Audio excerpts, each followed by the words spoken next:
On est maintenant dans le trafic avec le frère à Pierre-Olivier Zappa. Son clone d'été. Je l'ai jamais vu. C'est la première fois que je te vois pas de cravate. Écoute, c'est mon look de vacances. C'est formidable, chef d'antenne à LCN. Tout va bien. Écoute, T'as l'air. C'est mon look de gars qui jardine et qui profite du temps en famille. C'est vrai, hein? Absolument. On va avoir du temps pour parler de ça. On a 1 heure ensemble.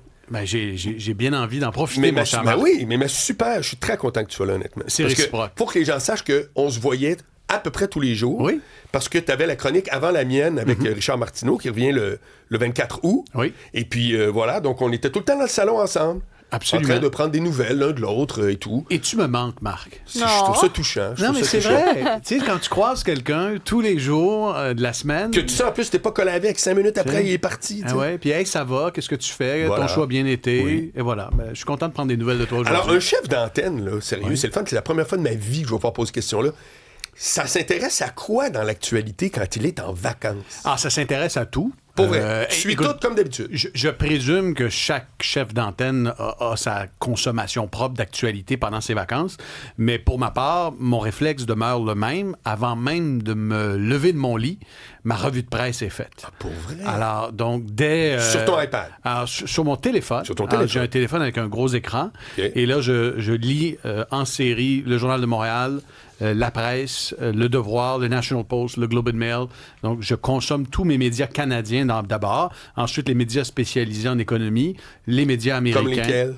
CNBC, Bloomberg, Financial Post, les pages économiques du Globe and Mail. Donc, je fais mon C'est à quoi mon t'es tour tout abonné, d'horizon. là? Oui, exactement. Parce que je sais que t'as un côté gratteux. Tu pourrais dire les articles pour abonnés. Là, moi, je fais juste regarder le premier paragraphe. Il existe heureusement des outils qui te permettent d'être abonné à une pléthore de quotidiens à travers le monde. Tu fais des prix de gros. Exactement. Alors, je consulte tous ces médias-là et une fois que je suis debout, je peux aller me faire mon premier café de la journée. C'est assez urgent. C'est combien de temps, ça, cette routine-là? C'est un bon 20-25 minutes au moins pour faire la revue, ma première revue de presse. Ouais. Et ça, je le fais que je sois en vacances, que je sois à l'étranger. C'est un réflexe et ça me permet de rester à jour. J'ai des collègues par le passé que j'ai vu prendre des pauses là, de 2-3 semaines et puis ils revenaient au travail, puis là, ils prenaient une journée là, avant de revenir de vacances, puis ils se remettaient dans le bain, ils regardaient l'actualité. Moi, je préfère me tenir au courant chaque jour. Puis c'est quoi, mettons, de ce temps-là que tu peux dire ça, là, c'est la nouvelle... C'est suivre cette nouvelle-là qui m'intéresse le plus. J'ai pas envie de te parler des États-Unis. OK. J'ai pas envie de te parler des États-Unis, mais ça demeure un incontournable. Un incontournable parce que c'est en ce moment ce qui a un impact sur le coût de la vie au Québec. C'est ce qui va avoir un impact sur les prix à l'épicerie dans quelques semaines, sur le montant que vous allez payer à votre renouvellement hypothécaire. Donc, cette guerre en Iran, cette guerre commerciale avec le Canada, évidemment que c'est ce qui monopolise mon attention pendant mes vacances. Je regarde ça, je le suis au quotidien. Je vais peut-être même faire 2 revues de presse dans ma journée pour rester à jour. Et c'est une source de préoccupation. J'ai pas envie de t'en parler, mais je me dois de Je t'en comprends. parler. Fais-tu partie de ceux qui disent « non, j'y vais pas » ? Aux États-Unis? Ouais. Je ne juge pas. Moi, je suis vraiment pas dans le registre du jugement. Si tu as envie d'aller dans le Maine ou à Ogunquit, je vais pas juger le fait que tu vas aller aux États-Unis. Parce que c'est pas tout le monde qui a l'argent pour se payer un tout inclus dans les Antilles. C'est pas tout le monde qui a le 5 000 $ à mettre pour payer des billets d'avion à toute la famille puis aller en France. Il y en a pour qui le petit séjour exotique, là, c'est peut-être d'aller dans le Maine, c'est peut-être d'aller à Ogunquit, à Kennebunkport, de se payer un petit motel qui va te coûter les yeux de la tête, oui. parce que le dollar canadien, en plus, est dans le dallo. Mais je ne juge pas les gens qui vont aller chercher leur petit exotisme parce qu'ils n'ont pas nécessairement les moyens d'aller en Europe. Alors moi, je vois des commentaires là, de gens, évidemment, qui ont les moyens de se payer un séjour en Afrique australe, en Grèce, Grèce, tout ça. Mais si, pour vous, le bonheur, c'est d'aller à Ogunquit, puis c'est de profiter, faites-le, je ne le juge pas. Est-ce que moi, je vais aux États-Unis cet été? Je n'irai pas aux États-Unis. Okay. Mais je ne juge pas ceux qui y vont, tout comme je ne juge pas les Américains qui viennent ici. Écoute, j'étais à Québec il y a 2 jours. T'es tout le temps rendu là. Ben, j'aime beaucoup Québec. C'est une belle ville. Alors, j'ai pas me dire que le prix des hôtels, c'est tabac. Mon gars, je capote. Tu m'en avais... J'oserais pas dire les chiffres que tu m'avais donnés, mais tu m'avais parlé... Alors... Bon, puis j'ai regardé récemment. Moi, je viens de Québec. Je suis pas obligé, je peux aller chez ma mère. J'ai fait, ce serait drôle aller passer. Non, mais pense-y. Aller fin août, passer 3-4 jours comme un touriste à Québec, c'est chez nous, tu sais. Non, mais 300-400 $ la nuit, Ben, à plusieurs endroits. C'est fou. Alors, je te raconte, j'étais à l'étranger la semaine dernière et je suis rentré, j'avais une escale à Québec. Et mon escale à Québec m'a coûté plus cher que 2-3 jours à l'étranger en hôtel. Et quand je te dis, je magasinais mon hôtel à Québec, là, j'ai fait une stratégie, j'ai regardé les rabais corporatifs que j'ai et j'ai magasiné en fonction des rabais corporatifs. Okay. Parce que, je vais te donner un exemple, même avec mon rabais corporatif, j'ai appelé un hôtel, je ne veux pas donner de bannière, mais pour une seule nuit, 2 adultes, 2 enfants, on n'est pas dans le luxe, on n'est pas dans le 5 étoiles, on est à plus de 600 $. Eh boy! Hey man, c'est une nuit puis t'as dormi. Là. Alors là, j'ai dormi vraiment dans une chambre très basique, qui était fonctionnelle. Ça m'a quand même coûté plus de 300 $ pour une nuit. Et c'était le moins cher à 300 $.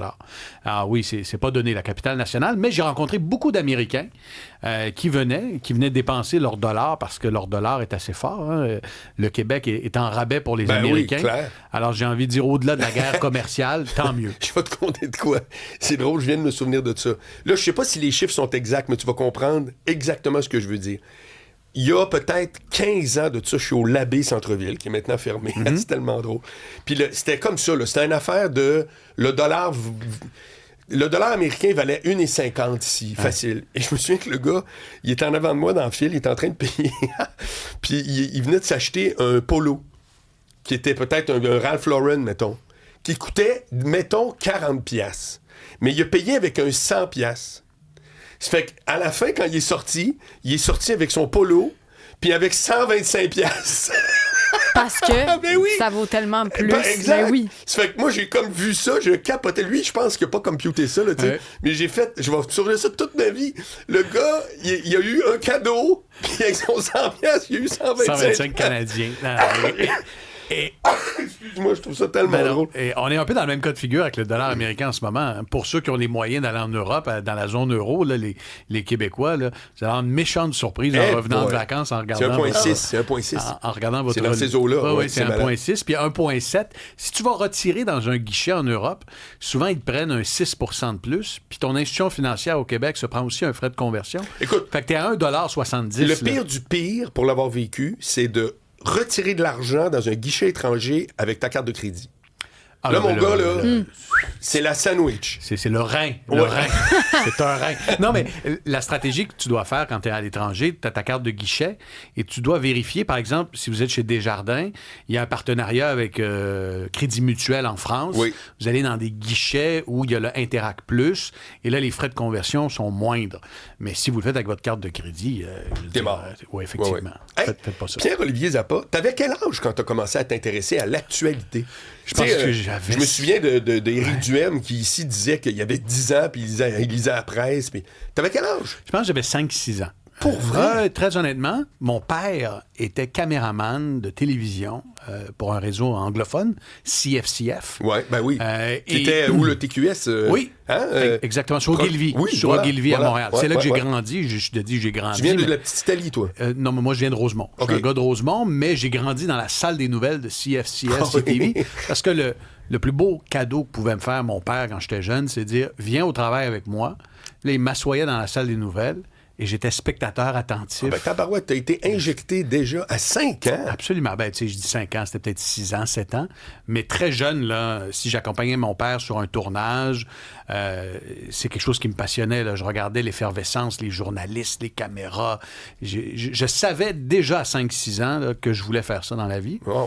Et mon père a d'ailleurs été mon premier caméraman parce qu'à 12-13 ans, je faisais des petites capsules sur les sports extrêmes à CFCF pour une émission de divertissement qui s'appelle... À 12 ans? Ouais. Pourquoi? J'étais... mon surnom à l'époque, c'était le Whiz Kid. À l'émission...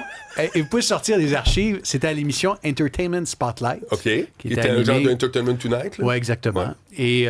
Et je faisais des petites capsules. Au début, je faisais les chroniques de critiques jeux vidéo. Je pense que c'était la PlayStation 2 à l'époque. Super Mario Bros. Ou le Xbox 300. Non, c'était avant le Xbox. Space Invader. Exactement. NHL 2003, 1, 2. Alors, avec John Van Beesbrook dans les buts des Panthers. Mais non, j'ai commencé très tôt et mon père a été mon premier caméraman. C'est lui qui m'a donné les premières leçons de télévision. Le soir, m'asseoir avec lui, faire le montage. Lui qui a été le premier à critiquer à l'époque mon manque de rigueur. Ah bon? Tu connais pas tes textes, Pierre-Olivier? Comment ça, tu connais pas tes textes? Hey, Marc, je les connaissais pas, mes textes. Ah ouais? Non, je les connaissais pas. J'étais délinquant. OK. J'étais jeune. Aujourd'hui, je les connais, mes textes. Je suis préparé. Alors, cette rigueur-là, c'est mon père qui me l'a transmise. Et donc, quand tu me demandes depuis quand tu t'intéresses à l'actualité, j'ai envie de te dire depuis presque toujours. Puis, t'étais-tu un gars qui avait d'abord le nez dans les sports, le nez dans l'international, le nez dans la politique, le nez dans... C'était quoi, là, ton... Premier rêve, c'était les sports. Ah oui? Je connaissais tous les scores par cœur. Arrête. J'écoutais Sport 30 Mag le matin en me levant, là, et je l'écoutais en reprise. Tu sais, c'était des reprises à la demi-heure, là. Et là, je pouvais anticiper ce que le lecteur ou la lectrice... Je pouvais anticiper là, l'intonation de l'introduction de l'émission. J'écoutais Sport 30 Mag là, avant d'aller à l'école et je lisais le Journal de Montréal à l'envers. Donc, j'étais de ceux qui, à l'époque, commençaient par les pages sportives. Je lisais les statistiques. C'était assez fréquent, par contre. Pardon? Chez le lectorat du Journal de Montréal, on disait tout le temps... Oui, et ça demeure... Les lecteurs commencent à l'envers parce que le sport était... Absolument, et il demeure dans les dernières pages. Donc, j'ai moins ce réflexe-là aujourd'hui, mais c'était mon premier réflexe. Et je voulais tellement être journaliste sportif. Je m'étais inscrit à un concours à RDS qui s'appelait la Semaine de relâche. J'étais en 2e secondaire et j'avais gagné le concours de la Semaine de relâche. Et le lundi de la Semaine de relâche, j'avais co-animé l'émission RDS ce soir avec Chantal Maccabé. Et pour moi, là, c'était clair que je voulais être le prochain Luc Gélina ou Renaud Lavoie. Là, t'as quel âge à ce moment-là? J'ai eu quoi, 2e secondaire, 12 ans peut-être? Calvaire. Puis c'est à l'époque, d'ailleurs... Renaud... Toute ta vie s'est faite entre 5 et 12. Après, ça a été une répétition d'une année à l'autre. Ouais, secondaire 2, c'est à peu près 14 ans. Ouais. 14 ans, c'est ça, exact. Bon, 5 à 14. Puis à l'époque, je m'en souviens, Renaud Lavoie, qui couvrait les sénateurs d'Ottawa, qui est mon collègue aujourd'hui, m'avait appelé. Il m'avait appelé, j'étais dans la salle des nouvelles de RDS, là, quelques minutes d'entrée en onde pour le bulletin. J'étais stressé. Je pense que c'était le moment le plus stressant, ça et l'accouchement de mon premier enfant. Puis Renaud m'avait dit, tu vois, ça va bien aller, tu vas être bon, félicitations, tout ça. Puis quand je suis arrivé à TVA des années plus tard, je lui avais dit, écoute, je me souviens encore de ce que tu m'avais dit quelques minutes d'entrée en onde, ça m'a marqué. Alors oui, je voulais faire du journalisme sportif, puis ça a bifurqué. Disons que... ça m'intéresse de savoir, on va faire une pause, je veux savoir comment tu es devenu chef d'antenne à TVA. Il est arrivé quelque chose là, à un moment donné. Là. Il est arrivé quelque chose de gros, et je te réserve ça pour... Oh my God! Pierre-Olivier Zappa, mesdames.